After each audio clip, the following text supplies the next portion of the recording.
Now, at this point, I'm treating dozens of patients, seeing sometimes miraculous recoveries, and some people off meds altogether. Why is it today that people seem to be struggling so much? Like, why is there so much mental illness, depression, anxiety, etc. today? And so that is the $1 million question that nobody can answer really right now, that I think brain energy can help us begin to understand. And, right now, if you ask the leading psychiatrists and neuroscientists in the world, what exactly causes mental illness, the smart ones will actually tell you no one really knows. It's too complicated. It's the brain. The brain is so complicated, we can't really figure it out. But all we know are some of the factors that are involved. We know about neurotransmitters and hormones, inflammation, but also psychological and social things, trauma, stress, adverse childhood experiences.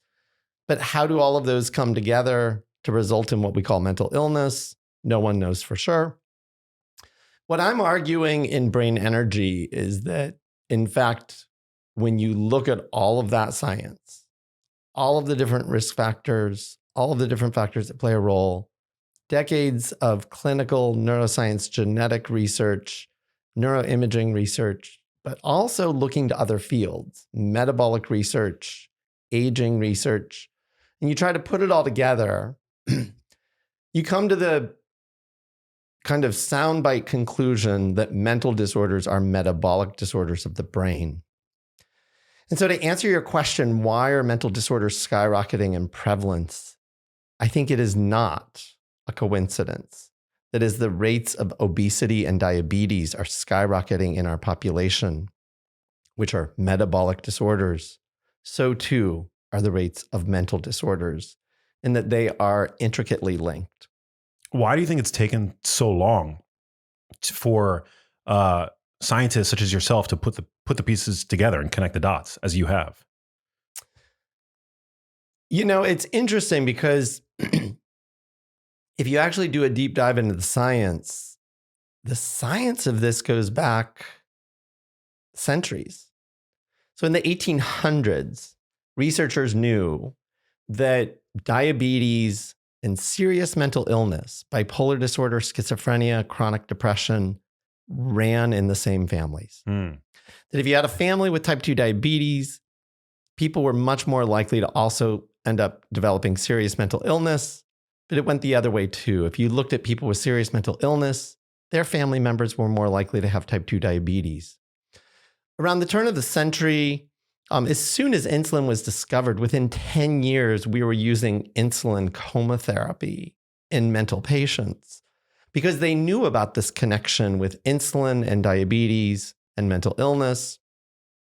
By the 1940s, we started getting all of this research showing metabolic abnormalities in the bodies and brains of people with serious mental illness, increased levels of lactate.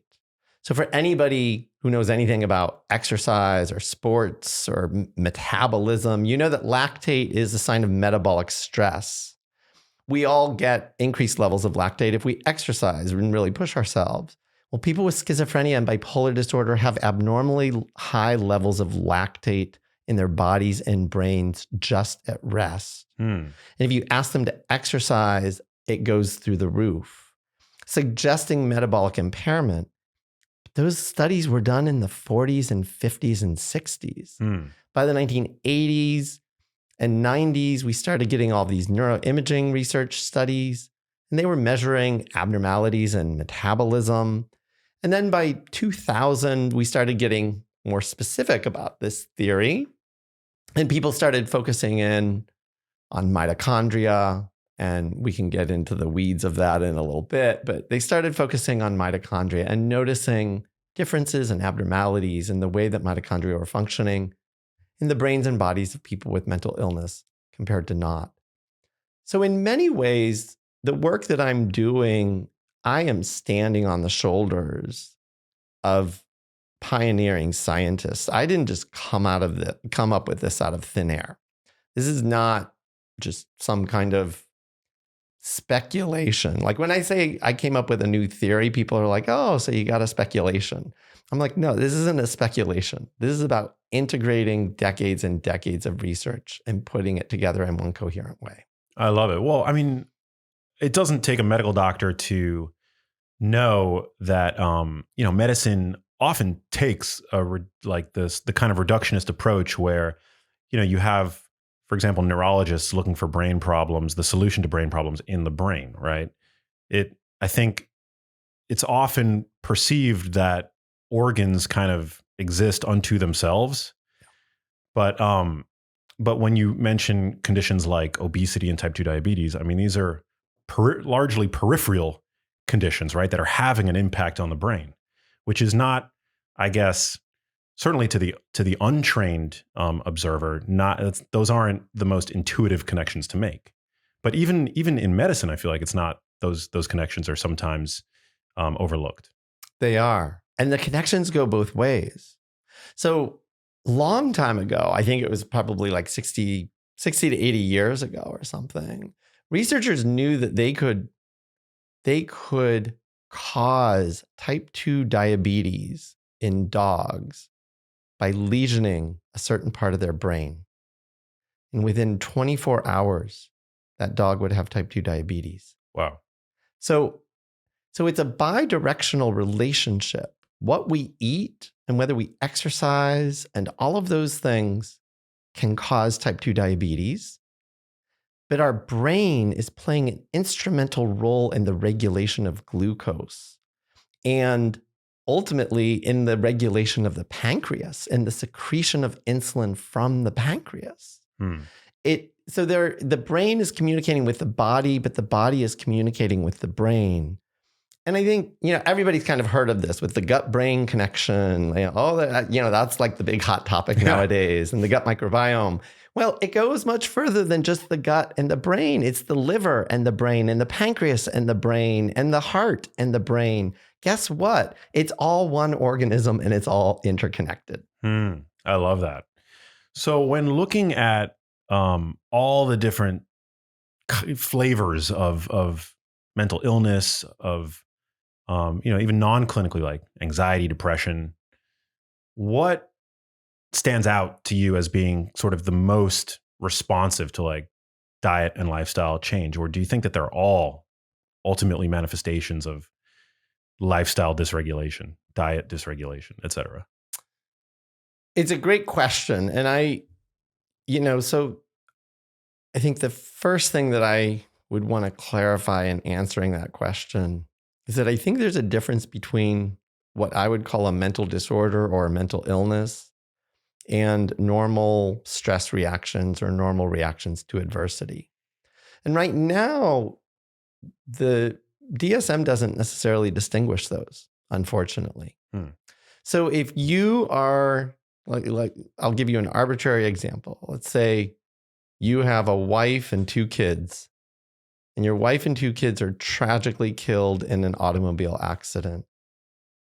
You're allowed to be depressed for 13 days. If you're still depressed on day 14, the American Psychiatric Association and DSM say you now have a brain disorder. Wow. And it's called major depressive disorder. And that's probably due to a serotonin imbalance, as everybody's heard. And so you need a pill to rebalance your serotonin. And that's the problem. Now, anybody with common sense, any human being with common sense knows that's ridiculous. Unfortunately, DSM doesn't seem to understand that or make that distinction. And so I think one of the challenges is that, in trauma patients, same deal. If we went to the Ukraine right now, the majority of human beings in the Ukraine would be diagnosed with brain disorders, according to DSM. Wow. Even though their country is actively being bombed and their lives are being threatened, that doesn't factor into whether we say they have a mental illness or a mental disorder or not. If they're having trauma and stress reactions, and those trauma and stress reactions have been going on for more than 2 months, which they have because their country's been attacked for more than 2 months. Yeah. That doesn't matter. It doesn't matter that the abuse and the trauma and the life-threatening situations are still ongoing. But this would apply to like a woman in an abusive relationship. If she's in an abusive relationship and still getting beaten up every day, if she's having symptoms of PTSD or depression or anxiety, right now we would say she's got a disorder. And I would say those are all normal reactions to adversity. And so the cause of those are obvious. They're all the things I just said. Yeah. You just lost your wife and kids. Your country's being bombed and your life is being threatened. You're getting beaten up by your husband every night. What's the cause of your symptoms? Those are the causes of your symptoms. You could be following the best, healthiest diet, whatever it is, take your pick. And it doesn't matter. It really doesn't matter. You could be exercising regularly. That doesn't matter. But I do think that there is a huge difference between those normal reactions to adversity and people who have mental disorders. Because I think mental disorders are real and they exist. And so, for instance, somebody could be depressed for no reason at all. And they could just have unrelenting, chronic, crippling depression. They can't get out of bed. And you ask them, like, why are you depressed? And they're like, I don't know. I don't know what's wrong with me. That person, I would say, has a brain disorder. And what I would argue is that the pathways in the brain that normally produce depression under those other circumstances that we just talked about are now actually overactive, and that they are causing symptoms when they should not be there. Yeah.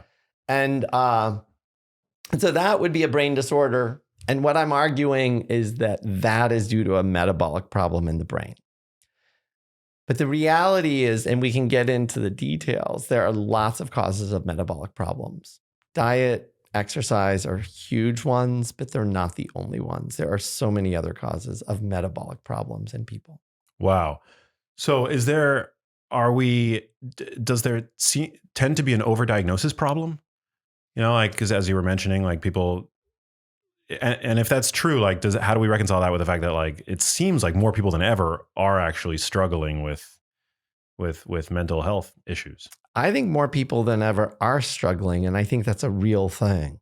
And I think, again, when people understand the detailed science, you can't separate it from the skyrocketing rates of obesity and diabetes and prediabetes. And those skyrocketing rates apply to children more than ever now, but they certainly apply to the whole population.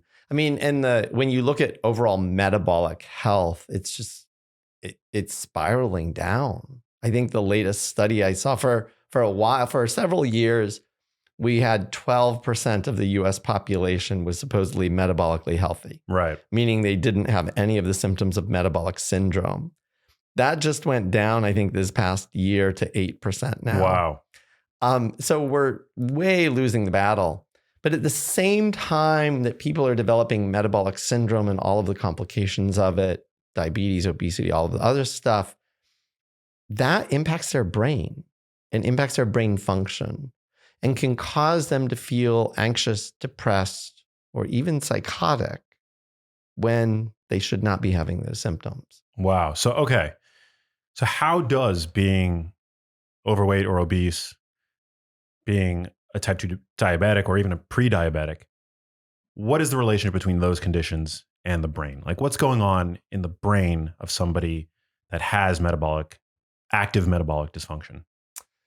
So what I'm arguing is that it's not that obesity is causing mental illness, because a lot of people like to think of it in terms of linear relationships. So they like, somebody's overeating junk food.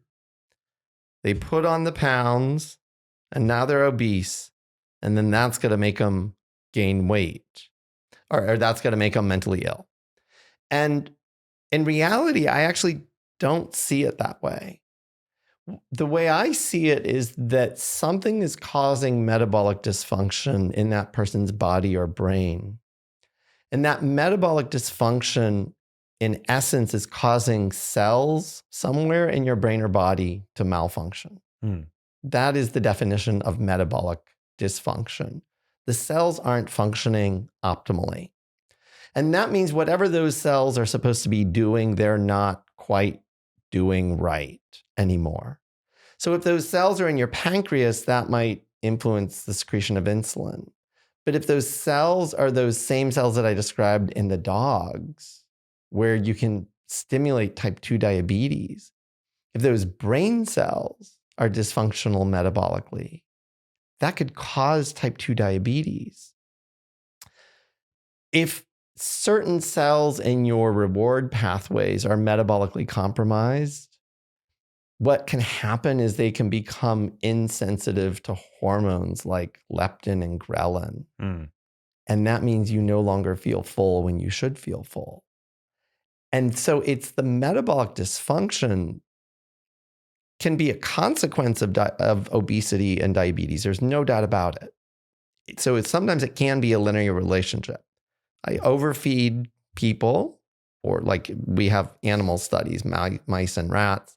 You overfeed them obesogenic diets. We know that those animals will gain weight, and then they will develop metabolic dysfunction and then have all of the consequences of metabolic dysfunction. So it can be that simple and linear. But I think in other cases, something else might be causing the metabolic dysfunction. Let me give you, I know that's probably sounding really abstract and confusing to people. So let me give you a really concrete example. Sure. Smoking cigarettes. Smoking cigarettes is a metabolic toxin. But smokers on average weigh less than non-smokers. So smokers tend to be thin. So it's not about obesity anymore. Right. They're smoking cigarettes. So smokers, this isn't surprising to anyone, smokers are more likely to have heart attacks. That's a metabolic problem. More likely to have heart attacks. That's not surprising to anyone, even though they're thin. What most people don't know is smokers are also more likely to develop insulin resistance and type 2 diabetes. They're twice as likely to develop type 2 diabetes as non-smokers, even though they are thinner than non-smokers. So it's no longer a weight issue. Now it's a metabolic toxin issue. Smokers are also more likely to develop Alzheimer's disease. Smokers are also more likely to develop every other mental disorder. All the way from anxiety to depression to bipolar to schizophrenia. So one metabolic toxin that appears to be completely unrelated to weight, it actually helps kind of reduce weight, can result in insulin resistance, type 2 diabetes, mental disorders, neurological disorders like Alzheimer's.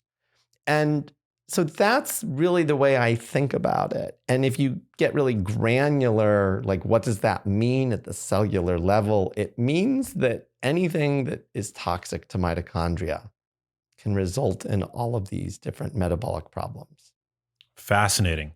Yeah, I think it's smart to uncouple, obesity from metabolic dysfunction, generally speaking. But would you say it's still important to acknowledge the fact that while you can be metabolically healthy and obese, that's not the majority. That tends to be the minority. It's not the majority at all. I would argue obesity is a symptom of metabolic dysfunction.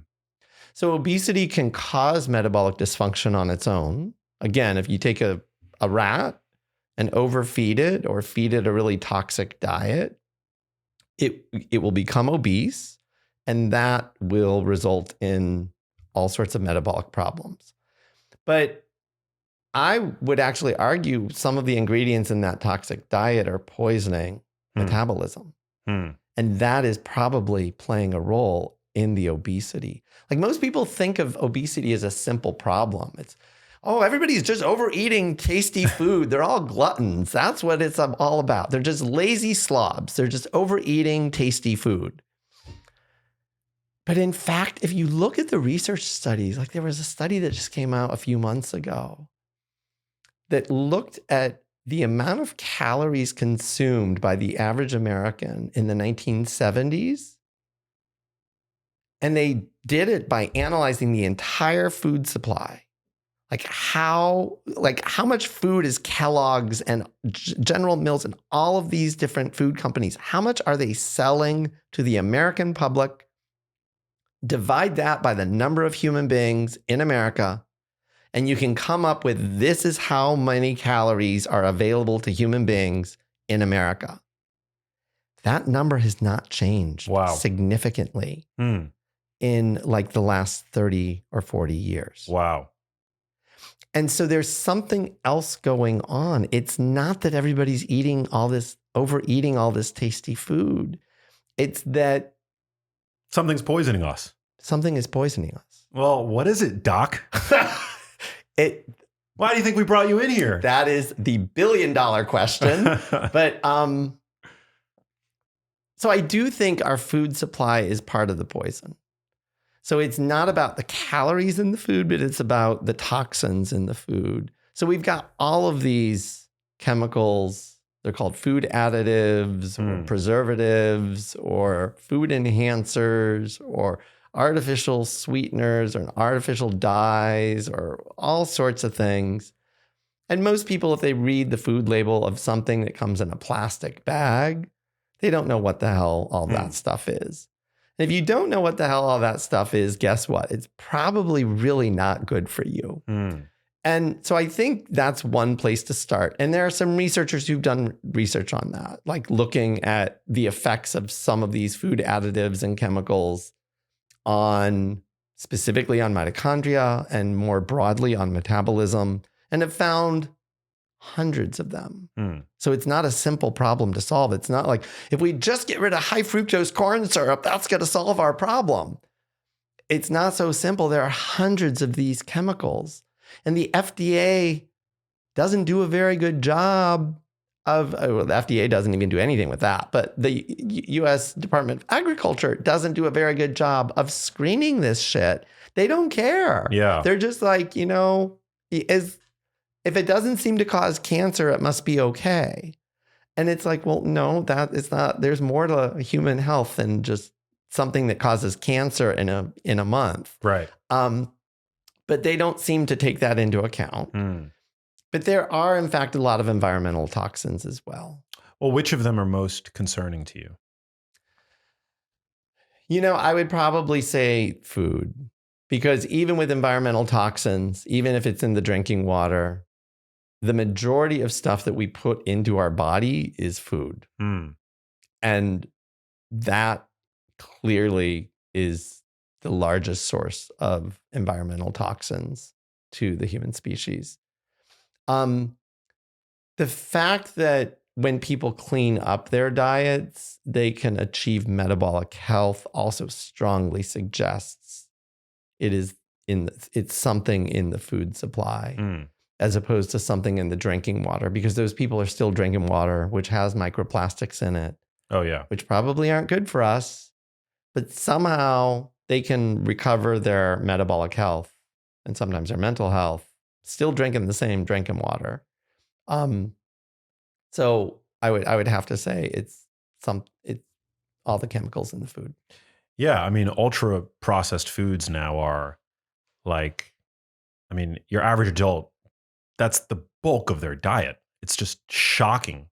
And for children, it's even worse. I think for adults, it's like 60% of calories now come from ultra processed packaged convenience foods, essentially. And then for children, it's almost 70% or something like that. It's like higher, which is crazy.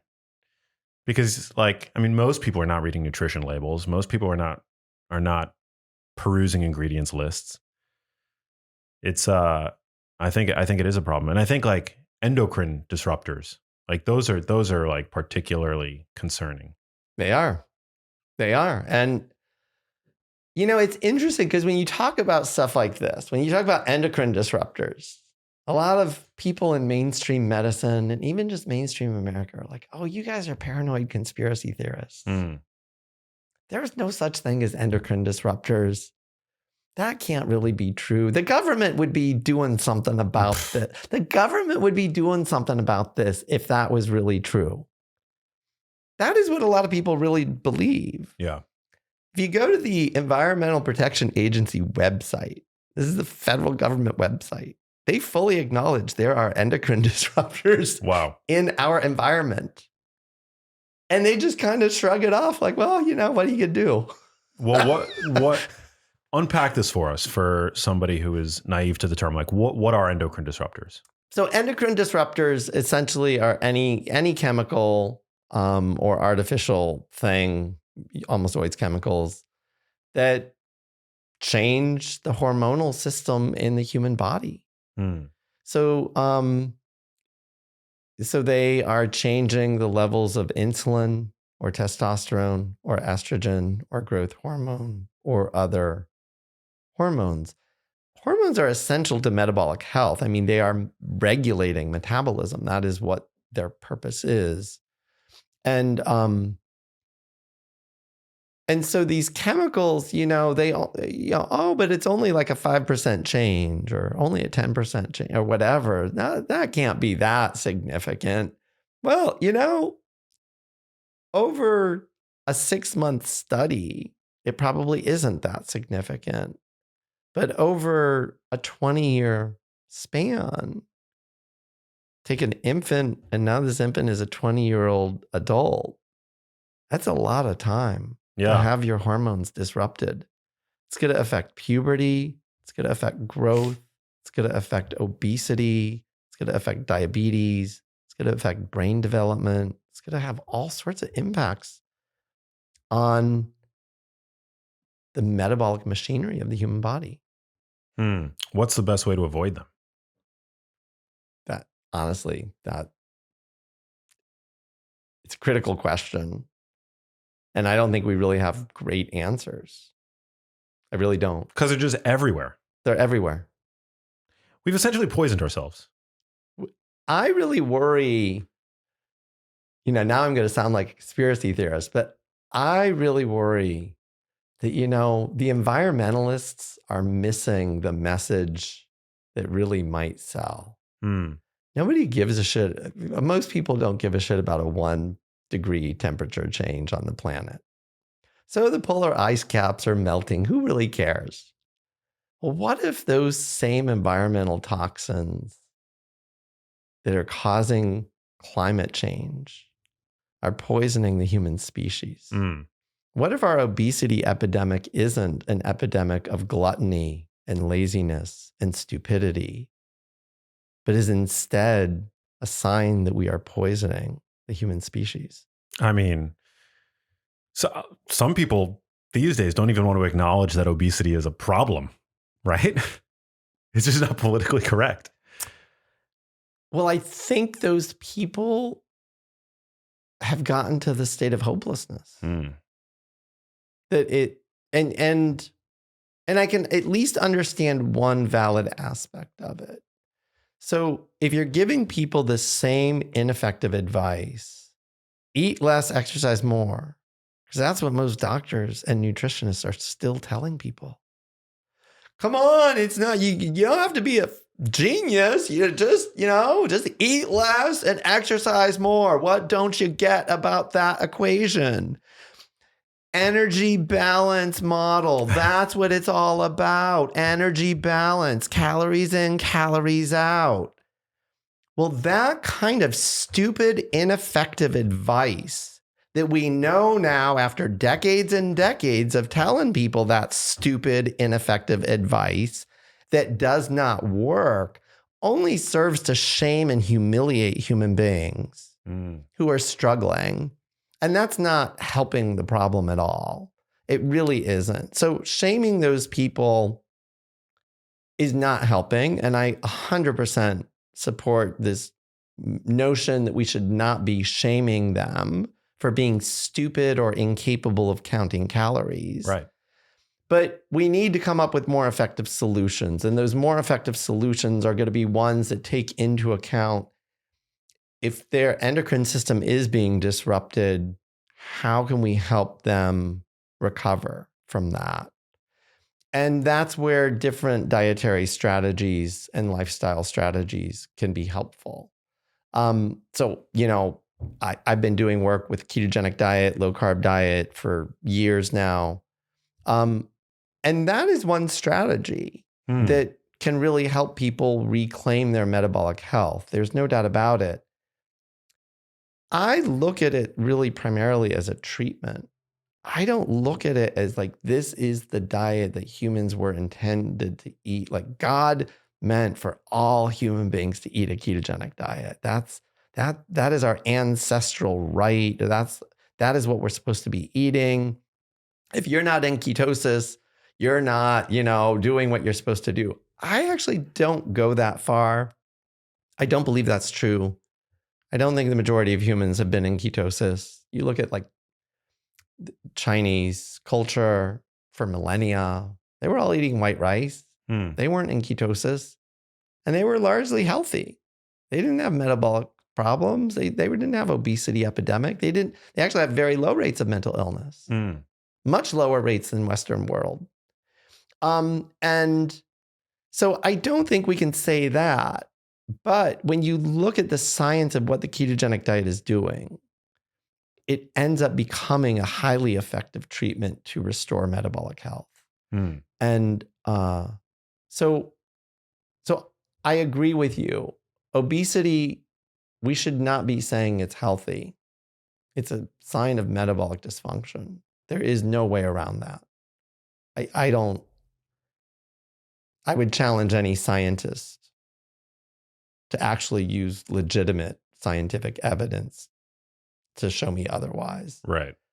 The human body is designed to optimize weight, to optimize health and longevity and performance and mating rituals and sexual attractive, all sorts of things.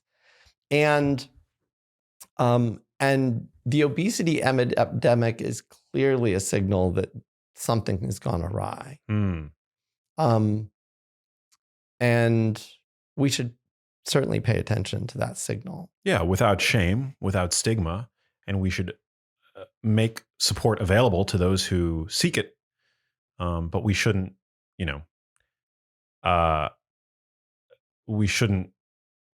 put, whatever it is, like the ostrich effect, bury our head in the sand when real important pressing issues are clearly, it's like couldn't be more clear that people are struggling with regard to their weight. The fact that by the year 2030, 1 in 2 people are going to be not just overweight, but obese. I mean, this is like clearly a problem, and encouraging it the way some media outlets have done, I think is a big problem. But let's talk about the ketogenic diet, because I think you bring like such an incredible perspective to this. We've talked about, in the past, we've had Dom D'Agostino on the show, who's like boots on the ground, like PhD doing research at the bench. But like you're obviously like writing the prescriptions, so to speak, for this diet. So what have you seen? Like, talk to me about the role of the ketogenic diet as a therapeutic option for people with mental illness. So I'll give you the science version is that although most people know the ketogenic diet is a weight loss diet, it's also used for type 2 diabetes.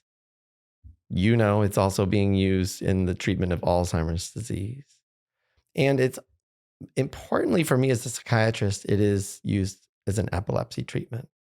And the reason that's really important is because we use epilepsy treatments in psychiatry every day in tens of millions of people.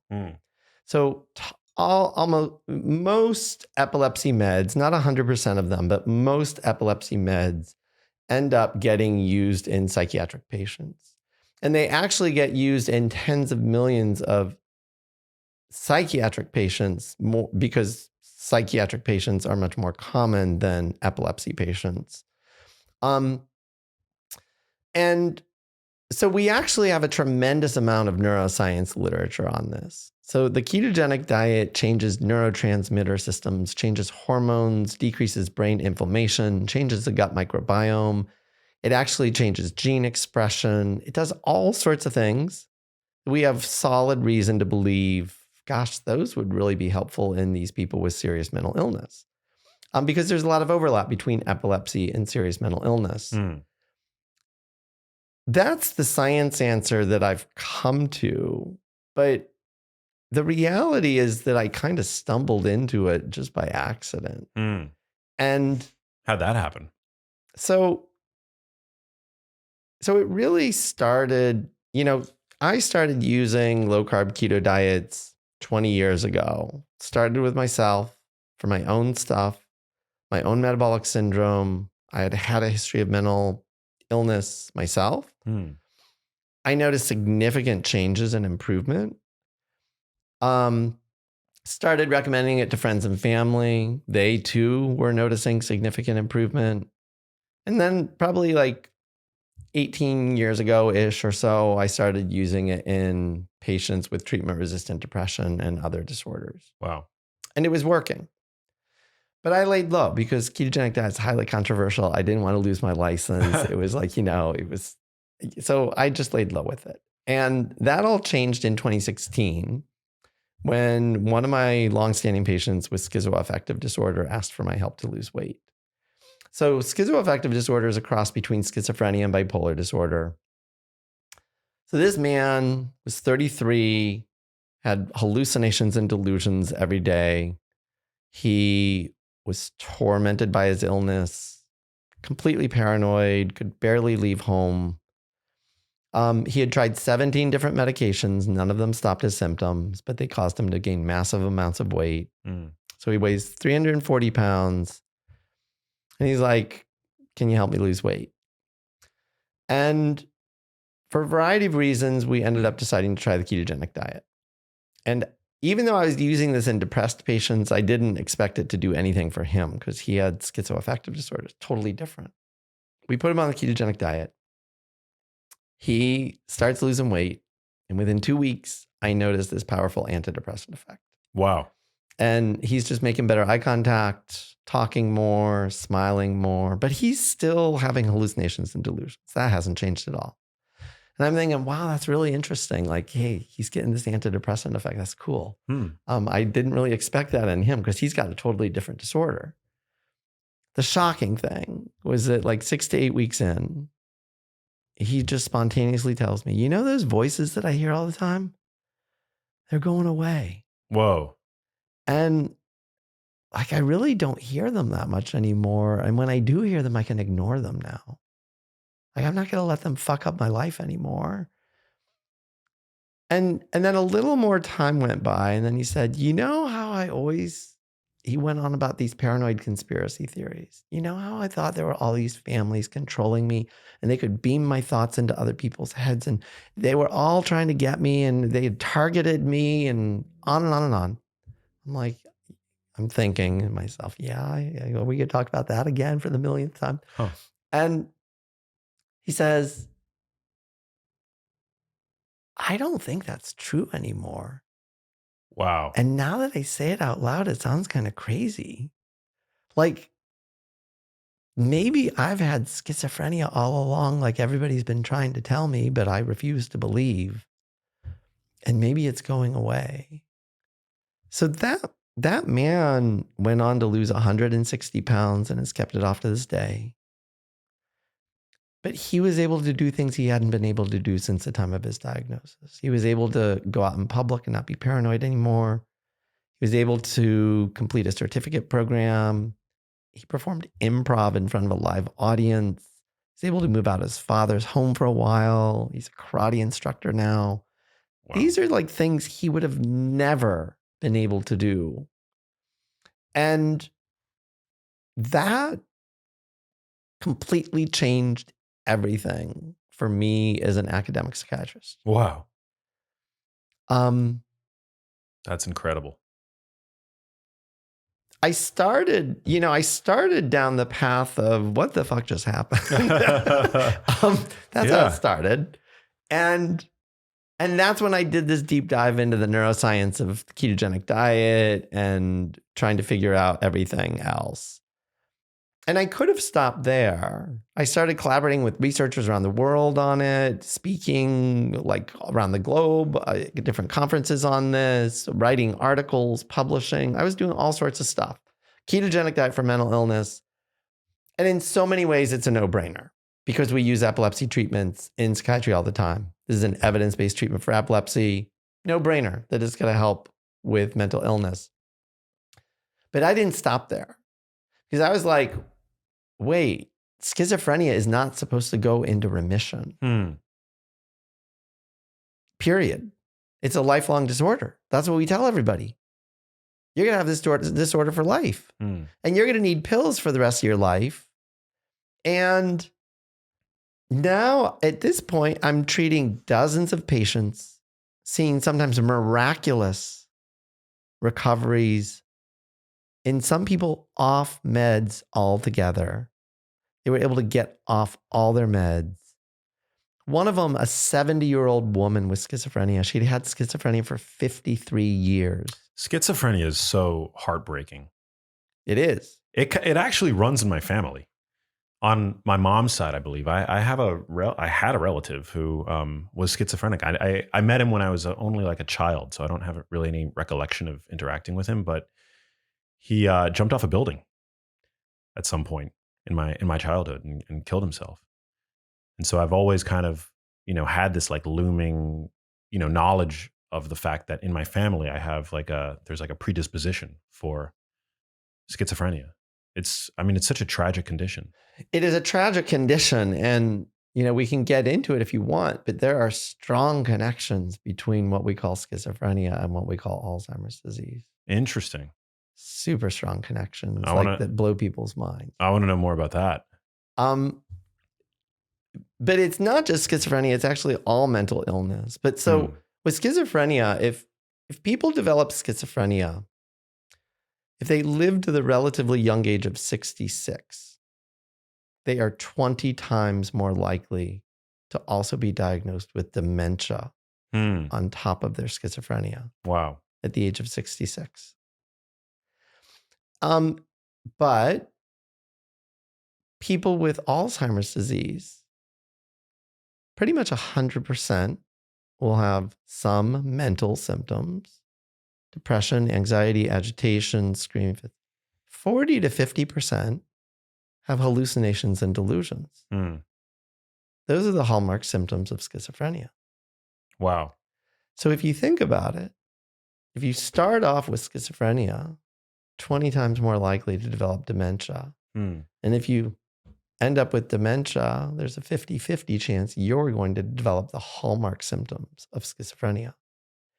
We really can't talk about root causes of Alzheimer's disease and schizophrenia without talking about them together because the symptoms overlap. The disorders overlap. Like 20-fold increased risk is not insignificant. That starts to get to like the risk of smoking causes cancer. Yeah. Schizophrenia causes dementia. And what I would say is it's not that schizophrenia causes dementia. I would go back in time to the 1800s when we had this the term for schizophrenia was actually dementia praecox. Interesting. Which means premature dementia. Wow. Neurologists knew that this was a form of premature dementia. Wow. And we somehow lost sight of that. And we just say, oh, it's a mental disorder. But it's the same kind of thing. The tragic part about schizophrenia is that it begins at a very young age and it ruins people's lives. Like in one's 20s, right? Typically? Typically. It can actually start. Some young children get it and some old people get it. Women, the peak age of onset is in the 20s, early 20s. So like if people are going to college or just finished high school and working, that's when it usually starts. But the second peak for women is actually menopause. Fascinating.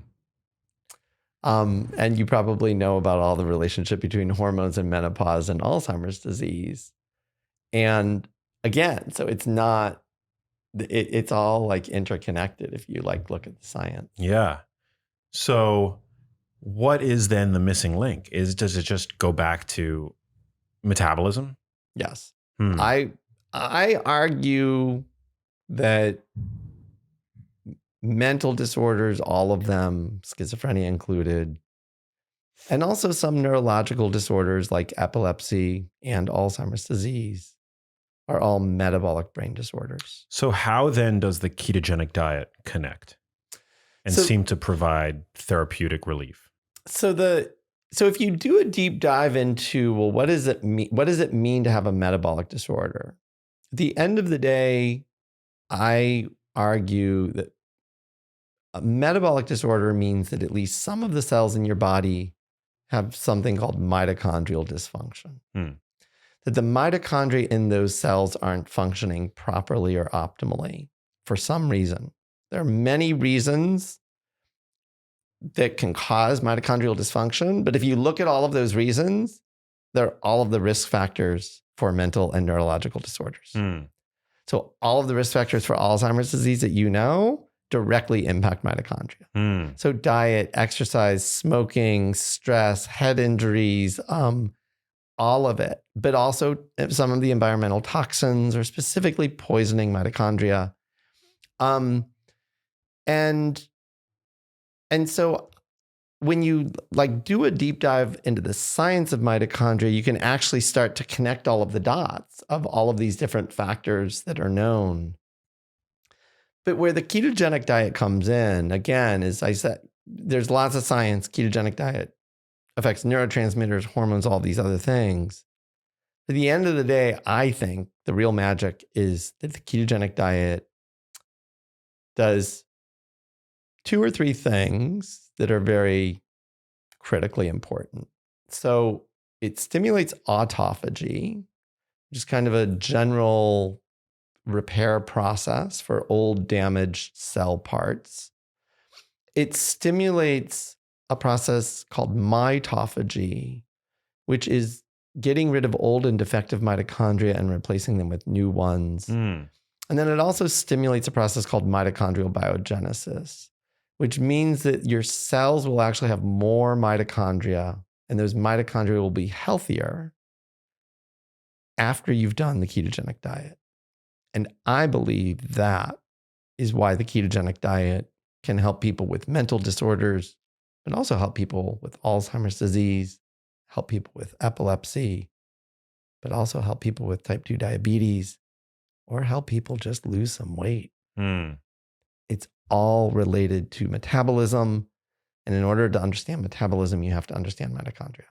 I mean, the sad thing about conditions like Alzheimer's disease and Parkinson's disease and other of these like age-related conditions is that they're degenerative.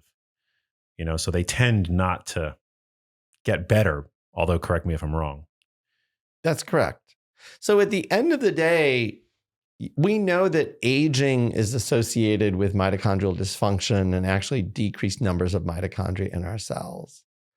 So put another way, as we get older, our metabolic health fails. It declines. There is no way to prevent that. To talk about preventing that means you have to start talking about immortality. And I don't think anybody should be talking about immortality right now. Well, we could talk about mitigating that effect. We can definitely talk about prolonging health, prolonging the health span. We can definitely talk about improving metabolic health as much as possible. But as you said, these things get worse with age. So even if we can mitigate it, even if we can improve people's health span to 80 years, to 90 years, to 100 years, at some point, we will never eradicate Alzheimer's disease. Never. Because at some point, brain metabolic health will start to fail. And if that person is still alive, a certain percentage of those people will develop Alzheimer's disease, meaning that their brains will start to fail metabolically before their hearts fail metabolically. Heart attacks are the number one cause of death because the heart is pumping blood. Blood is central. Pumping blood is central to metabolism, oxygen and food. Our cells need it. If they don't get it within 6 minutes, they die. That is all based on metabolism. That's what oxygen and food are doing. Oxygen and food are the substrates of metabolism. So metabolic failure results in death. That is what it does. Kind of suboptimal metabolism or metabolic insufficiency results in chronic disease. So it results in cells failing, struggling, just not quite doing what they're supposed to be doing. And those are cells we can help through strategies like the ketogenic diet or exercise or stress reduction or improving sleep or all sorts of other things. You mentioned, though, that you don't believe that the ketogenic diet is necessary for prevention, right? Because you cited all these cultures for whom, they eat lots of rice and they don't seem to have the kind of metabolic dysfunction that we have. So what would you then posit as a worthwhile and effective prevention strategy then? So I think first and foremost, I would look at the person in front of me who wants to prevent whatever. So if somebody comes to me and says, I want to be the healthiest I can possibly be, I would use all the common sense biomarkers and metrics that we would use now. Right. I would look at their weight. I want to make sure they're not grossly underweight. And I also want to make sure they're not overweight, like really overweight or obese. I want to look at a lot of metabolic markers. I want to look at levels of insulin or glucose, something to give me a signal on insulin sensitivity and glucose regulation, because that is critically important to metabolism. And if those things are off, it signifies metabolic failure. Somewhere in the brain or body, we don't really know, because that metabolic failure could be taking place in the pancreas. The extreme version of that would be type 1 diabetes, where you're no longer secreting insulin. That results in metabolic failure because those cells are failing. But you can equally have type 2 diabetes from brain regions metabolically failing. Again, they've done those experiments in dogs. Yeah. They can go in and lesion a specific brain region, and within 24 hours, the dog is a type 2 diabetic. Wow. There is no question about it. That's not theoretical. That is proven fact that there are brain regions that control glucose metabolism. I'd want to look at blood pressure. Being the psychiatrist, and given my theory, my metabolic theory of mental health, I'm also going to ask them all sorts of mental health questions. I'm going to say, how stressed are you? Are you depressed for no reason? Are you having other mental symptoms? Are you having severe OCD symptoms? Are you having trouble sleeping? Are you, abusing substances? And that leads to addiction. So I would do a screen for all of those things. Again, it's not rocket science. A lot of these things people already kind of know. And so they're thinking, well, Chris Palmer, you're not really saying anything new. What I'm saying is that if you are healthy, if you are metabolically healthy, then it is going to result in overall health. There's more to metabolic health, though, than just the 5 components of metabolic syndrome. So I think that's one place where people get confused, because they think metabolic health means the 5 components of metabolic syndrome. And what are those typically? It's like blood pressure, insulin resistance, abdominal obesity or excess abdominal fat, low HDL, and high triglycerides. Mm. Those are the hallmarks of metabolic syndrome. You'll notice LDL cholesterol is not part of that. Is that because you've omitted it, or it's typically, or it's not part of the standard? It's not part of metabolic syndrome. Well, I guess that's cool. Cardiologist will kill me for saying that. How dare he say that? Oh man! But it is a fact. It's a fact. Do they lobby to have it? Some considered? people want it included. Interesting. But there's a clear reason why they could have included it. Why did they included HDL cholesterol? They included triglycerides, but they did not include LDL cholesterol. Wow. Why do you think it was omitted? Interesting. Again, so I've actually gotten into debates with kind of the diet war people who are like, you can't say that. You cannot say that. You're a charlatan and a quack now because you said that. I'm like, well, it is a fact. Like, look at the criteria for metabolic syndrome. LDL cholesterol is not part of it. Huh. Well, that's because everybody knew LDL cholesterol was absolutely 100% part of it. I'm like, well, that doesn't really make sense. Now, come on. Like, that doesn't. So the reality is, if you look at the studies of LDL cholesterol, people with ridiculously high levels of LDL cholesterol definitely have higher rates of cardiovascular disease on average. So there's a thing called familial hypercholesterolemia, where they have sky high rates of LDL cholesterol. And on average, those people do have much higher rates of heart attacks and strokes. But if you look at the general population and the normal ranges of LDL cholesterol, it's actually not quite as significant of a risk factor as most people think it is. The reason people are so hyper-focused on it as a risk factor is because there's a pharmaceutical for it. Right. Statins. There's statins. Among other drugs. And those companies have something to sell. We don't really have all that effective treatments for triglycerides. The treatments that we have for HDL cholesterol have been total bust. Right. Artificially manipulating HDL levels doesn't do anything useful, and it might even sometimes cause harm. We have pills for diabetes, but we don't have pills for abdominal obesity or abdominal, fat. So yeah. Although Ozempic, we've got that now. Semaglutide seems to be. We've got that now.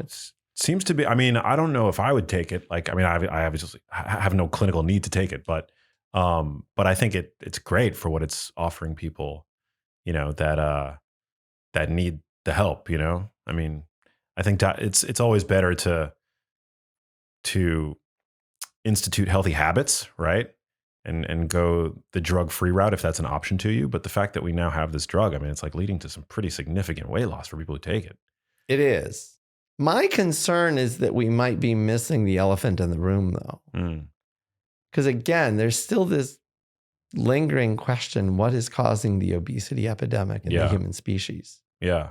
It's not laziness. And it's actually not overconsumption of calories. Because the research looking at how many calories the average American is consuming suggests we aren't over-consuming calories.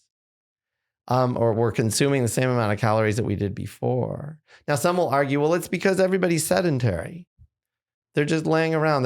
Nobody goes to the gym anymore. But that's actually kind of not true. People are trying.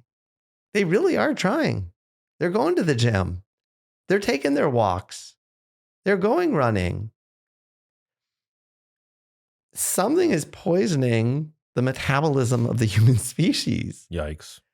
That is why we've got an obesity epidemic. There is something in our environment, the food supply or environmental toxins or all of the above or something.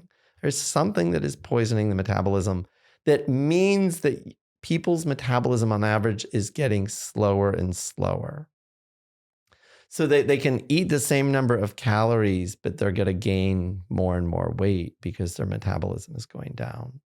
That is the only logical conclusion. I mean, but people have to be like, there's been this insane proliferation of ultra processed foods. Like they're always at arm's reach today.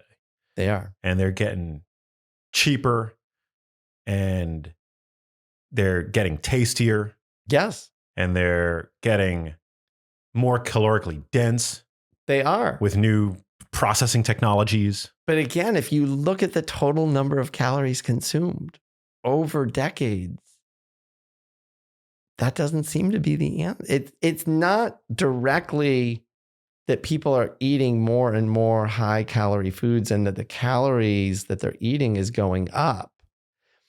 What I would argue is that all of those crappy foods are poisoning people's metabolism. So even if you eat 2,000 calories of real, whole, let's throw in organic food, not that everybody can afford organic, but let's just try to take out as many of the toxins as we can. Yeah. If you eat 2,000 calories of real toxic-free food, It's going to be more satiating. Versus 2,000 calories of ultra-processed food with tons of chemicals that I would argue are poisoning your metabolism. And what that means is poisoning your mitochondria. The person eating the ultra-processed food, same number of calories, is going to gain massive amounts of weight because they are slowing their metabolism by what they're eating. Yeah, because it's like the calories outside of the equation. Yes. The calories out is changing. Yeah. Because they are burning fewer calories.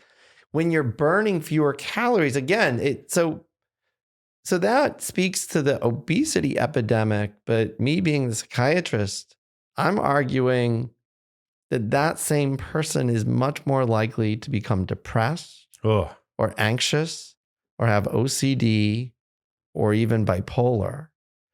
And if people think I'm kind of making stuff up or like that sounds too far-fetched, depression is now the leading cause of disability on the planet.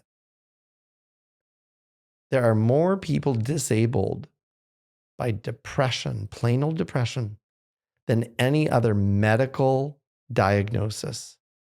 Heart failure, cancer, back pain, Alzheimer's, any of them. Take your pick. That just changed. That has never been the case. Mental disorders have, across the board, have been the leading cause of disability for a long time. But depression being the leading cause of disability above all other medical diagnoses, that just changed like in the last 5 years. And I don't think it's a coincidence that as people's metabolic health is failing, so is their mental health. And although people are like, yeah, let's stop fat shaming the fat people. Okay, let's stop fat shaming the fat people. But what are you going to do with all these depressed people? Depression's hard. They're suffering. Yeah. They're sick. They will do anything to get better. And I don't think they understand the connection between metabolism, diet, exercise, and their mental health. That's why what you're doing is so important. Well, you're lighting a candle. I'm trying to light a firecracker. Yeah. So when should somebody then consider the ketogenic diet? What if you have metabolic illness, but you don't yet have any observable mental health struggles? Should your priority be then to get yourself into a state of better metabolic health? Yes. Okay. And that you don't necessarily need the ketogenic diet to do that, or do you think that that's probably a wise strategy regardless? No, I think there are lots of paths to achieving metabolic health. So, and I really believe that. And, unlike, I kind of want to be diet Switzerland. So many people. It's hard. That's a hard place to be, man. Because you end up pissing off everybody. You do, and that's the thing. But so a lot of people have their diets and then they just stick to them. And my diet is the only way. It's my way or the highway. And if you don't agree with me, then you're just a dangerous quack. And we get that with like the social media people, but we also get it like with academic physicians who there was one physician, I'm not going to name names, but there was a journal editor who actually published a study. My cat's playing with her mic. It's so cute. The journal editor published a study showing that red meat was not nearly as bad as everybody thinks it is. And she literally had her life threatened. Wow.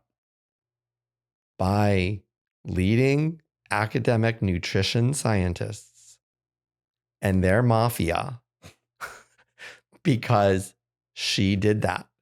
She actually went on record as saying, I have published studies showing that gun violence is dangerous.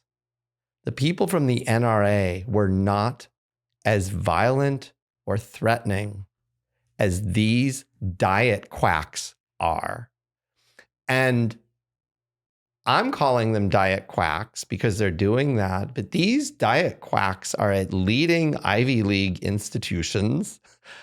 They are some of the leading nutrition experts in the world. We don't have to name them, but I know who you're talking about. And if they can't tolerate science and evidence, and if they can't tolerate a discussion or a debate, like, what does the world come to in nutrition science? Like, so it's crazy. So anyway, so I am a huge fan of low carb diets. I am a huge fan of the ketogenic diet in the right place for the right people under the right circumstances. Some people do really well with keto and sometimes maybe even for life. And I would never want to stand in that person's way. Would I still want to pay attention to metabolic biomarkers? Absolutely. So do I want to look at their glucose levels? Do I want to look at insulin resistance? Do I want to even look at cholesterol levels? Yeah, sure, I do. I certainly want to look at blood pressure and other things.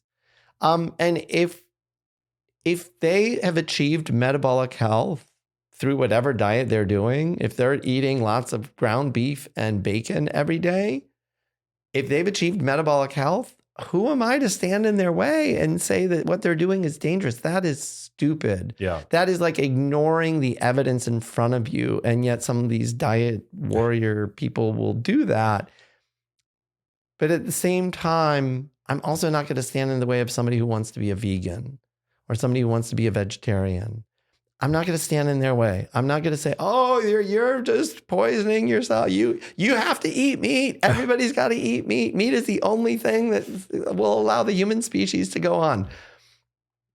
I don't believe that. Like, but with a vegan in particular or a vegetarian, I am going to want to pay attention to biomarkers in them. Are you getting enough essential nutrients? Are you getting enough vitamin B12? Are you getting enough protein? Do you have symptoms of, sarcopenia, muscle wasting, or, are you underweight? Because you're not getting enough bioavailable protein or other nutrients. Are you iron deficient, especially if you're a woman? Those are really critically important nutrients, and vegans are at very high risk for being deficient in those nutrients. And I'm not saying that to be mean to vegans. I'm saying that to just like be real with vegans. And just like I want to be real with people on a ketogenic diet. Yeah. And I want them to look out for nutritional deficiencies that are specific to the diet they're following. Of course. Well, there was a study that came out recently that found that vegans and or vegetarians were at double the risk of major depression compared to omnivores. There have been several meta-analyses and numerous studies. I don't know that it's always double the risk, but it's sometimes not that high. But vegans and vegetarians do have higher rates of depression and anxiety, at least according to the epidemiological studies. Now, those aren't randomized controlled trials. Like, wouldn't that be great to get a randomized controlled trial of take 1,000 people with depression. Let's put 200 of them on a ketogenic diet, like an omnivore ketogenic diet. Let's put 200 of them on the carnivore diet because the carnivore people really want that diet and they swear by it. But let's put 200 of them on a vegan diet, and 200 on something else and 200 on, and see what happens. Like, wouldn't that be a great study to do? And it wouldn't even have to be that long of a study. We could do it for like six month study or something. Now that would cost tens of millions of dollars or probably hundreds of millions of dollars. I don't know how much that would cost. But, given the crisis in lifestyle kind of chronic condition, lifestyle related chronic conditions, I don't know why the government isn't spending money on something like that. Like, it's just silly that they're not funding that kind of research.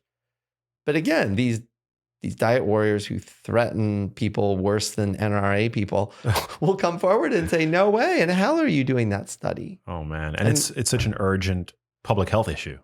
But they're on the committees and they're like, I'm not letting you put my vegan diet up against a ketogenic diet because they're afraid of what it'll show, of course.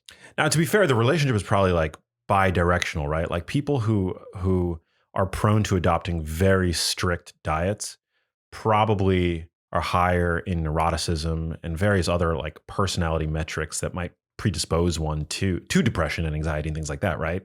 But also, we know that there are really important nutrients where the brain and mental health is concerned in animal products as well. So I can't imagine that abstaining from such a broad group of nutrient-dense foods, such as animal products, is doing anybody's mental health any favors. I mean, as a rule of thumb, I would agree. And I mean, I think your point about people who do kind of extreme diets or people who do restrictive diets, almost always they're doing those diets for a reason. And usually it's because they have some kind of a health concern. And they're trying to address that health concern. So right away, you get a biased sample. And this goes for ketogenic diets. It goes for low carb diets. It goes for all of them. Absolutely. So if people are coming to a ketogenic diet because they are already having symptoms of heart disease and they've heard through the rumor mill that a ketogenic diet might help that, you're getting a biased sample right up front because this is somebody with existing heart disease.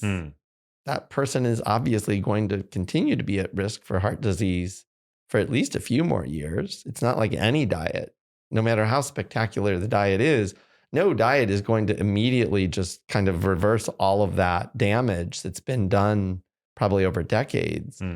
But as you say, maybe it's also circular in terms of their mental health too. Maybe some people are neurotic or obsessive, and that leads them to specific dietary patterns.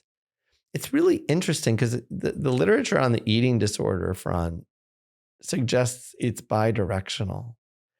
That, Ansel Keys did these seminal studies, the Minnesota starvation experiments or semi-starvation experiments, where they took a group of men, healthy men, supposedly no history of mental health problems, and they basically gave them half the calories that they really needed for a few months. And the men lost tremendous amounts of weight. But when they started refeeding the men, a lot of the men started developing all sorts of mental symptoms. Interesting. And some of them started developing symptoms of eating disorders. Like some of them started binging and purging. Like the binging you can understand. You've been starving forever, and now they're letting you eat as much as you want, so I'm going to binge. But they would purge too. Some of them started developing body image concerns. A lot of them got depressed and other symptoms. And it was certainly some of them had it during the starvation phase, but the refeeding phase actually seemed to be a little worse to trigger some of these symptoms. Weird. very weird. And what that study and subsequent studies have suggested is that starvation itself influences brain function and can cause mental symptoms, because parts of your brain that help you perceive how you look are parts of your brain that control obsessions or compulsions, or parts of your brain that, whatever, control your mood, are dysregulated because of the starvation itself. And we think that may happen in the modern world, like even in young girls or women, if they start dieting excessively for whatever reason.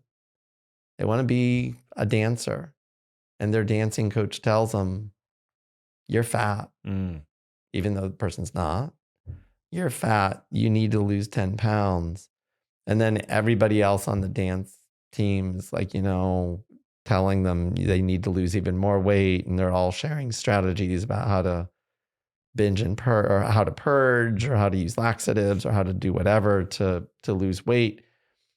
That it can start that way. So that girl may not have had any predisposition to mental illness, but the extreme dieting that she does could lead to metabolic dysfunction in her brain, which then causes a mental illness that we call an eating disorder. Well, why would that occur? Just because starvation is such a stress? It is. I mean, you're depriving your body of essential nutrients. And so those nutrients go up to the brain to fuel neurotransmitter, to make neurotransmitters and do all sorts of things. But starvation itself is highly stressful to the body. People often end up getting sleep deprived, and then that adds insult to injury and causes even more stress. Maybe it does trigger a predisposition, right? Like they weren't depressed or anxious or OCD or whatever at the time, but then the stress of the starvation, of the dieting, the purging, whatever, triggers something that was like a latent, I don't know, breaking the weak link, so to speak. Yeah, no, I think it could. I think it could. And people could come to it with a predisposition. But again, I think the Minnesota starvation experiment, those are men. Men usually don't develop eating disorder symptoms. But men also usually don't go on diets to get really thin. Men actually there's a whole other eating disorder thing called, in men that's really focused more on anabolic steroid abuse and getting big and muscular and lean and all of that. And, some people I work with at McLean Hospital have written a book, The Adonis Complex, on basically it's the male form of an eating disorder. Wow, fascinating. And these men can actually be massive because they're pumping themselves full of all sorts of steroids and growth hormones and everything else. Damn, Liver King. And Liver King looks in the mirror and says, my biceps are so small. Wow. I gotta get bigger. Maybe. I'm so dissatisfied with my bicep. And I think he even came out and I haven't listened to it. Yeah. He came out and said something like he was insecure about. Yes. So he may very well have had the Adonis complex. He may have had the male eating disorder. Wow. Fascinating. I'm too skinny. Yeah. Yeah, definitely. Especially back in Ansel Keys' day, it wasn't really trendy for men to be skinny. Like I think like it probably was a sign of affluence to have a little bit of weight on you, particularly at that time. Yeah. Maybe. I mean, certainly in Western cultures, muscularity is huge. So being skinny for a man is not, I mean, it's. I guess it depends on the subculture or whatever. Yeah, it does. It does. And I think other cultures, non-Western cultures, are much less interested in massive muscles. Some Asian cultures in particular don't really see that as desirable at all. But certainly in Western cultures, it is highly desired. And men, as a rule of thumb, are getting those messages from a young age. Like, you got to eat, you got to, put some hair on your chest, get bigger, work out. And now social media, like you're seeing all these images of dudes who are not always upfront, like King about their use of performance enhancing drugs. And of course, you've got the proliferation of filters and airbrushing tools, Facetune, all that stuff. So it's presenting these like really unrealistic images of what guys are supposed to look like. And so it probably leads to a lot of pressure. Anabolic steroid abuse is rampant. And every fitness influencer. It's almost. It is. No, it's true. And a lot of them go around, I'm natural. They're all natural, just like Liver King and like Lance Armstrong. I'm natural. Well, you know what? If you want to be an NFL player, you better be using steroids. Otherwise, you're not going to be an NFL player. If you want to be a major baseball league player, you better be using steroids. Otherwise, you're not going to make it. That's what we found. Anabolic steroids confer such a huge advantage that you cannot win. You cannot compete with the other people who are using those performance enhancing drugs. You just can't.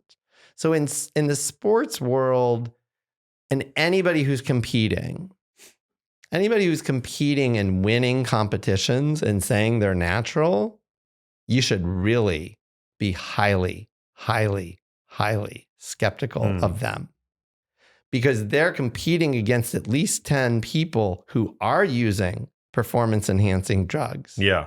And these performance enhancing drugs are quite powerful. They are ridiculously powerful and effective. So if somebody is winning and actually out competing all of these drugs and all the people using these drugs, they really are like Zeus, or they're some kind of god. And so you got to be skeptical of those people. And again, for good reason, because we hear it all the time. Liver King, we heard it. Lance Armstrong, we heard it. All the Major League Baseball players, we heard it. All the NFL players, we've heard it. We hear it time and again. I'm natural. Oops, now somebody caught me. I have really close friends who I know are taking exogenous testosterone, and they're shirtless all day on Instagram. They have phenomenal bodies, but on Instagram, what do they attribute it to? It's just like the protein that they take. Yep, of course. Maybe and listen to their fitness advice. Yeah. Yeah, it's a problem. Like, I know what they're taking, but they're completely opaque about it. It's a problem. I don't say anything, of course. But I guess once you corner yourself into having to make a living by always presenting this image of being shredded, it's that's just a really difficult look to like upkeep. I have no incentive to do that. I almost wish that I did. Nor do I. Yeah. if you people have not seen me shirtless, and I'm doing everyone a favor. and yes, there would be no doubt that Chris Palmer does not use anabolic steroids. Yeah. No judgment though. Like, do you, I would still accept you, we can still be friends. Awesome. Talk to me about are there any specific foods that you think people should consider integrating if they're not already for improving their mental health? I get asked that a lot, and I'll give you some foods. But again, it comes with the caveat that if somebody wants to be a vegan, I can work with that person. If somebody wants to be vegetarian, if somebody doesn't like fish, that's okay. You don't have to like these foods that I'm going to list. But I think if I was going to list some of the foods that are generally healthy, good for your brain, I'd probably list eggs, salmon, low carb vegetables, and some fruits, avocados, berries. I'd probably list those foods. Yeah. But what about the cholesterol in eggs? That's ridiculous. That's ridiculous. No, I agree with you. Eggs are a superfood. Yeah, eggs are a superfood. Love them. Before we got rolling, you were saying that we have like an overlapping kind of origin story. You We want do. to share a little bit about what you meant by that? Because I have no idea, but I'm excited to hear. So I did not know this all about you. So before I came on here, I had to like do my own research and like, who is this guy and what's he about and everything. So the work that you're doing is largely based on your mother. The reason I became a psychiatrist is my mother. So my mother actually was one of those women who developed schizophrenia when she was around the time of menopause. So when she was 42. Wow. She developed a chronic psychotic disorder and never got better. And I was 13 at that time. And I desperately wanted to save her, but couldn't. And her life was ruined and decimated. But seeing that happen to her largely drove my work in psychiatry and what I've done. And my understanding is you seeing your mother succumb to Alzheimer's disease drove you to do that. Both of our mothers died in 2018. Wow. And assuming that was correct, if your mother did die in 2018, but mine did too. December 2018. So, and when I look largely at all of the things you talk about, it's exactly what I'm talking about. It's about improving metabolic health to improve brain health. And you're focused on Alzheimer's disease.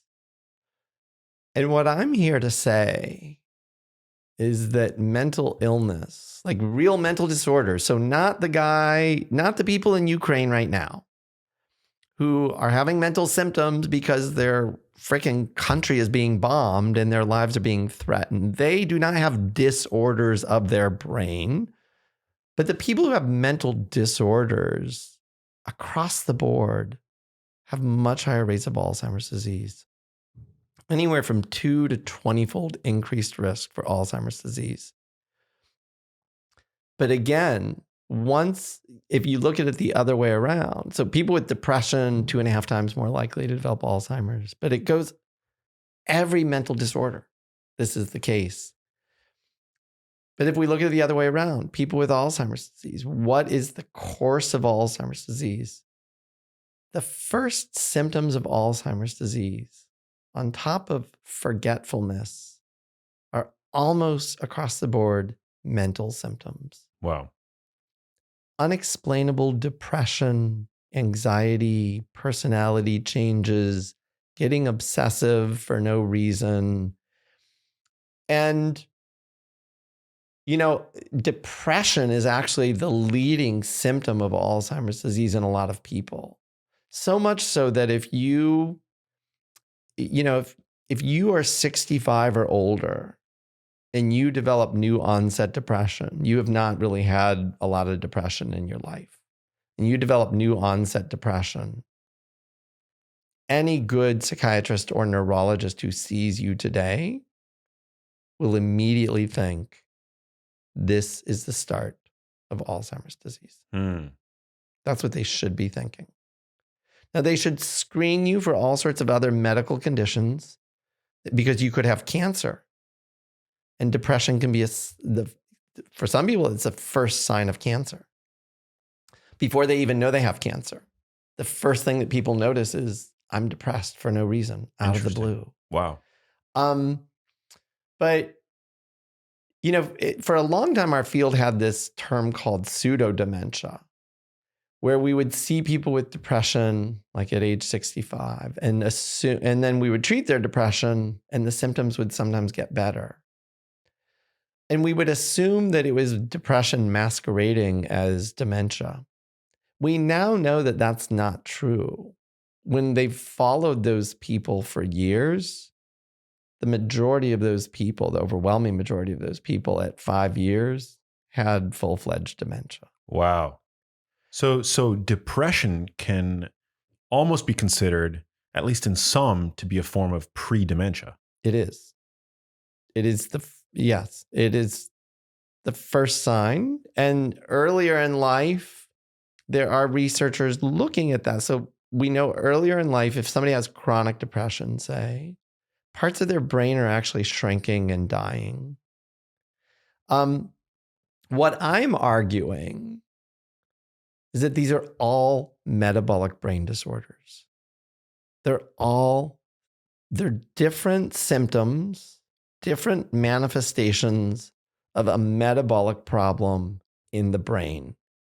And obviously these are occurring at different ages. So if you're 16 and severely depressed, you're less likely to have the dementia symptoms because your cells are relatively young and still relatively healthy, but they're clearly failing metabolically in some way or another. And again, that person over time, if that person goes on with chronic depression, they're much, much more likely to develop premature dementia. But they're also more likely to develop every other mental disorder. They're more likely to develop alcoholism, opioid addiction. They're more likely to have an eating disorder. They're more likely to have OCD. They're more likely to go on to develop bipolar or schizophrenia. And so what I'm saying is that mental disorders and Alzheimer's disease are all metabolic brain disorders. So coming back to your question, we're both doing the work because of our moms. We both lost our moms in 2018. We're both, I think, treating the same frickin' thing, metabolic brain disorders. And we're both advocating for the same solutions, diet, exercise, lifestyle, all these other things that can mitigate metabolic brain dysfunction. Yeah. Wow. What a powerful story. I mean, I obviously don't have the clinical perspective that you have, but yeah, when my mom, early on in her course, she was diagnosed with depression, and the psychiatrist that she'd been seeing at the time decided to throw an SSRI at the situation. And we all remember being really perplexed by that, because my mom, if I recall correctly, at the time would testify that she was not depressed, but had kind of like the symptoms that I guess one would associate with depression prior to the more significant memory loss. And that led to a journey of going to, we started in New York City. We ended up going to Johns Hopkins down in Baltimore, ultimately culminating in a trip to the Cleveland Clinic in Ohio. That's how desperate we were for answers. I don't think I don't know if people really understand, like, because I'm from New York City, which is like, in New York, you have access to like some of the most prestigious medical institutions that exist, right? At least in our country. And we couldn't find answers in New York City, right? And it's not like my mom didn't have health insurance, that we didn't have resources. Like, we went from doctor's office to doctor's office. Drove down to Johns Hopkins. We were desperate, lost, confused, in just like total darkness, right? Ultimately, it was at the Cleveland Clinic where she was diagnosed. They assembled a team around her. She was diagnosed for the first time with a neurodegenerative Parkinson's plus condition. So she was given drugs for both Alzheimer's disease and Parkinson's disease. She wasn't diagnosed with Alzheimer's disease, but she had some kind of dementia concurrent with movement, a slew of movement symptoms. But even at that point, the diagnosis was like very murky. It wasn't until a few years later that she was finally diagnosed with Lewy body dementia. And yeah, we just remember the whole time she had symptoms of depression, and she was on the SSRI. But by and large, I think her biggest complaints were the cognitive and the movement symptoms. But it is fascinating, because looking back, I've been doing a bit of a deep dive into my family's I have all the old VHS tapes that I've accumulated just over the years for my family. People listening to this probably don't even know what VHS tapes are, but they're, I do. Yeah, you do. I'm sure some listeners do, but the TikTok generation. If you showed a VHS tape to a TikToker, They will have to Google it. that would actually be a funny TikTok. Say, what the hell is this? Well, what is this thing? It would be like in the movie Zoolander. Remember when Ben Stiller and Owen Wilson, they see the computer and they're like the monkeys in 2001: Space Odyssey.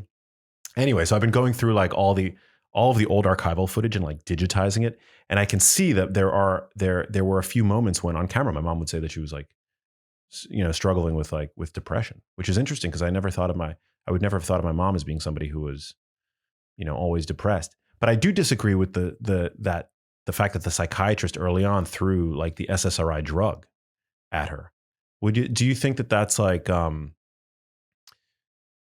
is that typically how it would happen? Like you would present with possibly a form of pre-dementia masquerading as depression, and then you just, you're trained to just throw an SSRI at it?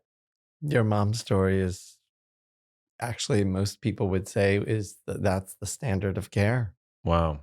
So yeah, a middle-aged or older woman, I don't know how old she was when she first... She was like 58. Showed signs. So 58-year-old woman comes in with new onset depression. Yeah, first thing to do is throw an SSRI at her. No medical workup even. Because I would be, knowing what I know and knowing that, okay, you're 58, you've never had depression. I'm going to ask her, is there any reason you're depressed? If she tells me my husband's cheating on me and I can't trust him anymore, and so I'm depressed, I'd be like, okay, this is a reaction to adversity. I'm not going to medicate this. We're going to talk about it, whatever. But if it really is, I don't know what's going on. I don't know why I feel this way. I'm just having symptoms of depression. I would want to be looking at thyroid hormone. I would want to be thinking about menopause and hormones. I would want to be thinking about all sorts of things. But now with brain energy, I would be thinking even more globally. You have metabolic brain dysfunction. And given the way this is presenting, this is serious because there's a good likelihood this could be the start of a dementia process. But even if it's not, I would still come to the conclusion you have a metabolic brain problem. And so I would first want to do a medical assessment to figure out, are there any low-hanging fruit causes? Thyroid hormone, B12 deficiency, some other really low-hanging things. If we didn't find any of those, then I probably would want to start using metabolically enhancing therapeutics, like the ketogenic diet. Yeah. Just recognizing there's something going on in your brain. Parts of your brain aren't getting enough energy, and that's why you're presenting with the symptoms. This could lead to something much worse. Let's intervene now while we can to see if we can stave off or reverse whatever's happening.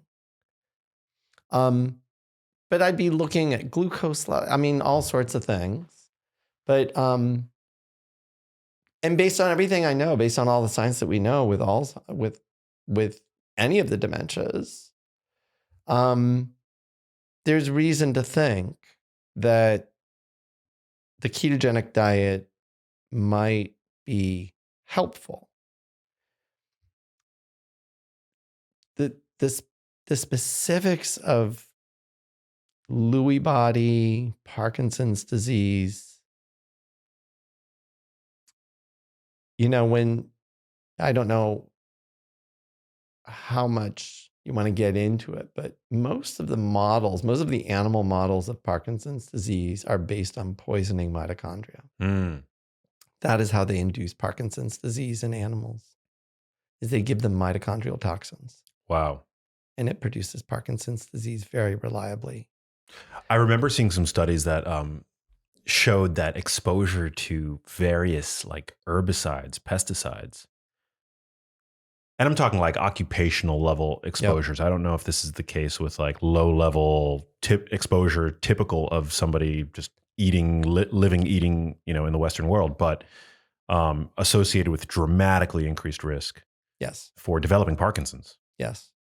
So we know that, and there was just a study that came out like a few years ago, in the last probably 3 years, I think, that found that this gut-brain connection, that there are some nerves that travel up to the brain, specifically to the substantia nigra, that toxins in our diet actually are traveling up that nerve and getting deposited into that specific brain region and poisoning the mitochondria in those specific cells. And that is why you have some people presenting with very clear, distinct, symptoms of Parkinson's disease, which is essentially metabolically or mitochondrially poisoning very specific cells. And the question has long been like, why those cells above all the others? Like, why are those cells getting poisoned?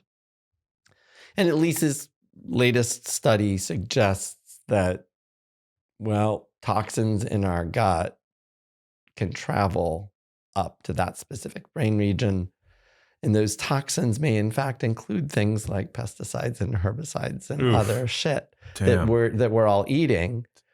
And so if you're eating those things, Parkinson's doesn't happen overnight. Parkinson's is a multi-year or decade process of just a slow but sure poisoning of the mitochondria in those cells, which ultimately results in more and more of those cells dying. In the substantia nigra.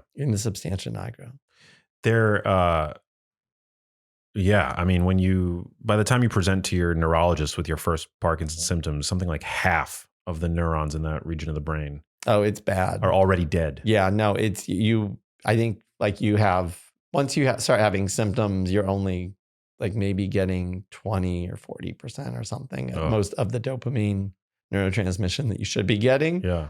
So there's a lot of reserve. I mean, the brain is pretty resilient and plastic, and it means you can have a significant reduction and still not show symptoms. But the unfortunate news is that means that once the symptoms start, it's really late in the game. Yeah. Have you seen the new, there's like a Jonah Hill documentary on Netflix called Stutz. Have you heard of it? It's basically him interviewing his therapist. And his therapist is a 72-year-old guy, Phil Stutz, and he has Parkinson's disease. But according to the documentary, unless I misconstrued it, he has had it since around his 20s, like is when he was like first diagnosed with it, which is kind of shocking that it would that he would have it for so long. But in the documentary, he goes on to actually show the audience how exercise, like when he's starting to feel stiff, because Parkinson's disease, it presents with like rigidity. It's like one of the classic symptoms. He'll go and he'll do like some push-ups, and it just like loosens him up a little bit more. It just goes to show you how powerful a medicine exercise is for the brain. It is. Well, and interestingly, so I was focused on Alzheimer's, and I apologize for that, but there's a lot of overlap between Parkinson's and mental illness too. So depression actually doubles or higher your risk of Parkinson's disease. Schizophrenia, like the risk goes through the roof, but that's probably because of the meds we're giving them. So again, Parkinson's is certainly a metabolic disorder of the brain, but it's very hyper focused on this region of the substantia nigra. Yeah. But it's not limited to it. No. Because people are getting all of these other ancillary symptoms. And again, once people develop Parkinson's disease, sky high rates of mental symptoms, sky high rates of depression, anxiety, but also psychosis, hallucinations and delusions. Here we go again. And so it's kind of like, well, how can we be like, why would that be? I mean, I feel like I would get pretty depressed if I were to be diagnosed with Parkinson's disease or Alzheimer's. No, but your mom is the perfect example. She didn't know anything was wrong, and she's already getting depression was the leading cause or the leading symptom. Yeah. I shouldn't say cause. It was the leading symptom. So she didn't know she had anything to be depressed about. Yeah. All of a sudden, she's developing symptoms of depression, which I'm interpreting. It's not a psychological thing. Her brain is malfunctioning. That's the first sign of brain malfunction or metabolic impairment. And then she goes on to develop dementia and get diagnosed with this mixed kind of, dementia thing. Yeah. I've focused on primarily, I mean, you brought up Alzheimer's disease, but that was appropriate because I would say that I've focused primarily on Alzheimer's because that's where most of the research is, right? It's like the most common form of dementia, but, and so that's kind of where where my research focus, I think, zoomed in on, but generally I'm interested in all of it. Like, the whole smorgasbord of neurodegenerative conditions, because I feel like they're increasing in incidence, and because it's just not, from the diet and lifestyle side of things, at least when I got started, it just wasn't talked about, like diet, lifestyle as they pertain to, these kinds of awful conditions. It's not. And, I think it's clear that those are the most powerful prevention strategies and even the most powerful strategies to mitigate. I mean, the studies that we have, we've only got a couple of small pilot trials of the ketogenic diet for Alzheimer's disease. There are some small pilot trials of ketogenic diet for Parkinson's disease as well. They typically didn't show significant improvement in the motor symptoms, but they did show improvement in the depression, cognitive symptoms, and other symptoms of Parkinson's. And again, I think it's because once somebody's showing symptoms of Parkinson's disease, it's really far along at that point, and there are barely any cells alive anymore. And so there's no no diet is going to rescue dead cells. They're dead. But I do think that, on one hand, there's tremendous hope in using dietary and lifestyle strategies to mitigate risk, reverse symptoms. I know without a doubt, especially for people younger who are having mental symptoms, whether it's mild depression, anxiety, but all the way to bipolar and schizophrenia, I am seeing lots of patients reverse those illnesses and put them into full remission. But when we start talking about neurodegenerative disorders, especially in the very elderly, I start getting into this whole thing of, well, we're all going to die, and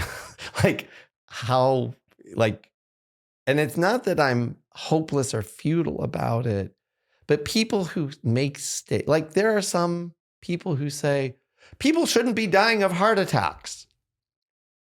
And I just logically say, well, then what do you want them to die of? like people are going to die. You do get that, right? Yeah. And if people are going to die, the heart is an obvious thing that's going to kill them because it is so essential to metabolism.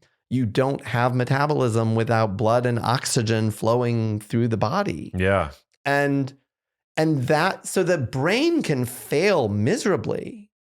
People can be in a vegetative state, which means huge swaths of their brain are dead, and they can still be alive.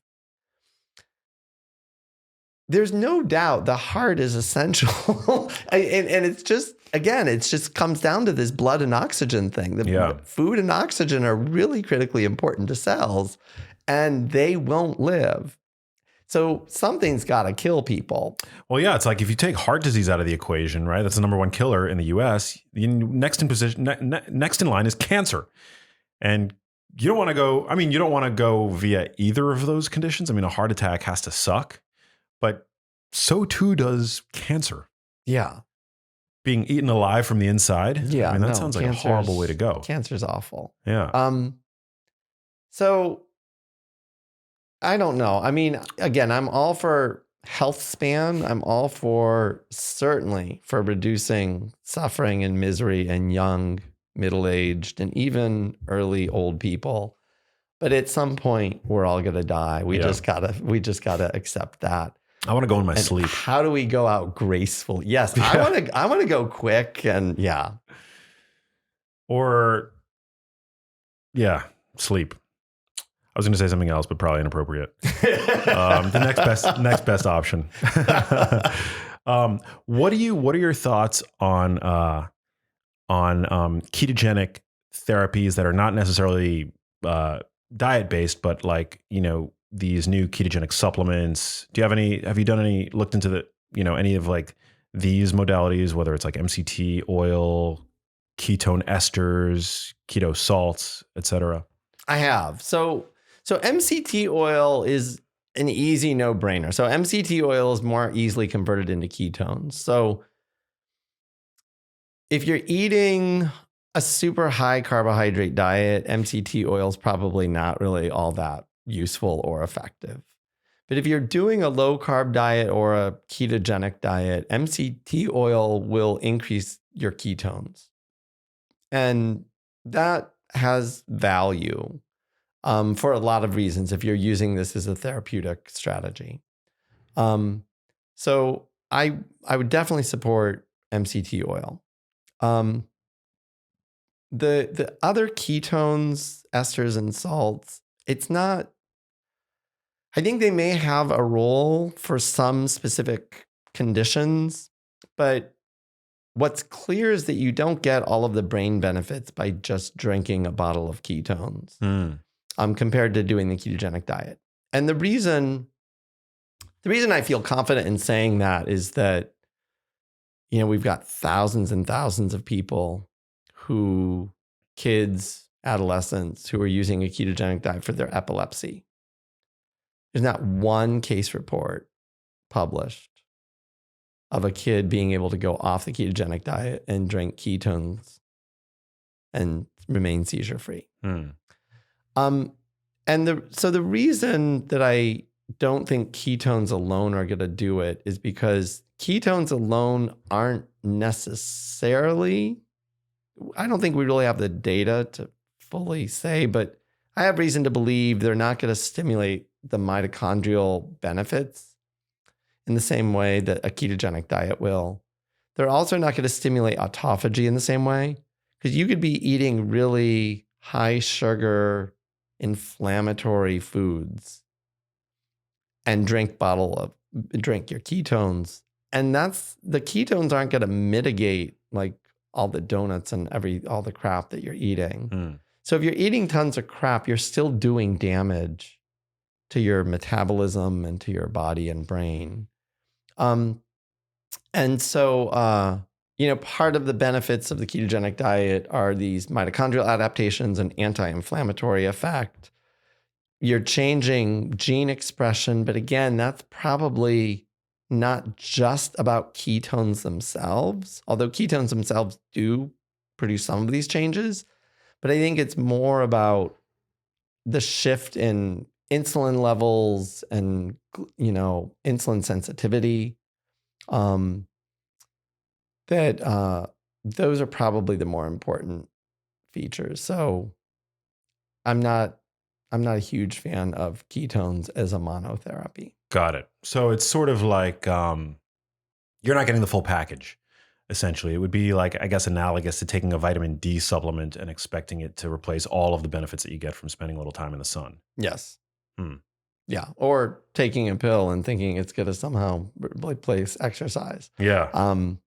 Like there is no pill that's going to improve the benefits of exercise. Or, probably the better example is somebody who reverses their diabetes through lifestyle. They change their diet, they exercise, they get good sleep, all of those things, and they put their diabetes into full remission. Versus, I'm going to take a diabetes pill and lower my blood sugar that way. there is zero doubt that the first strategy confers so many other health benefits, even though both are changing the biomarker of your glucose level and your hemoglobin A1C. And you might, if you're really aggressive with the pills, you might be able to match the benefits of all of the lifestyle strategies, doing it without a pill. But the lifestyle strategies are doing so much more. And the person taking the pill still officially has diabetes. And that means still officially is at much higher risk for all of the complications of diabetes, which include liver problems, kidney problems, but also brain problems. It includes higher risk of Alzheimer's disease, higher risk of all the mental disorders too. Even if you're young, higher risk of almost all mental disorders. Not 100%. Some of the eating disorders and substance use disorders, it gets a little trickier, but very high rates of depression, anxiety, but even bipolar and schizophrenia. In people with type 2 diabetes? In people with diabetes, type 1 and 2. Type 1 and 2. Type 1 and 2. Man.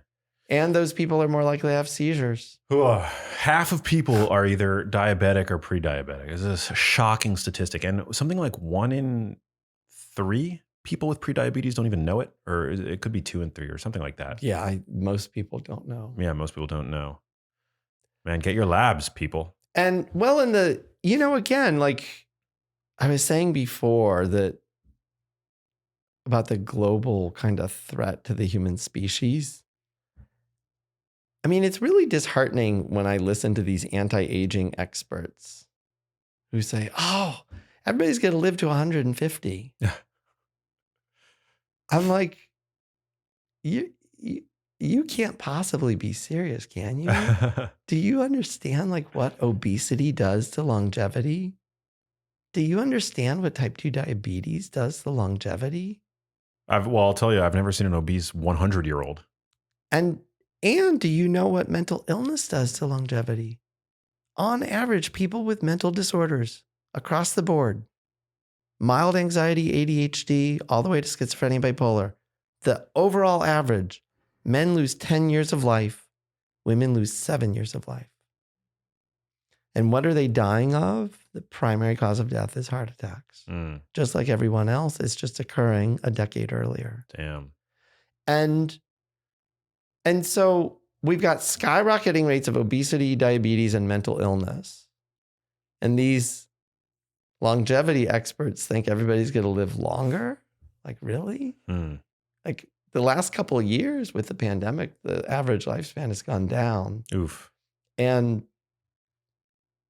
the really tragic thing is if we don't turn this around, I think it's going to keep up. I think it's going to keep declining. Hey, if you liked that video, you need to check out this one here, and I'll see you there. Here's type 2 diabetes, and beneath it, as I said, is this firm foundation of insulin resistance. There is no type 2 diabetes without insulin resistance preceding it and being the foundation upon which the disease is built.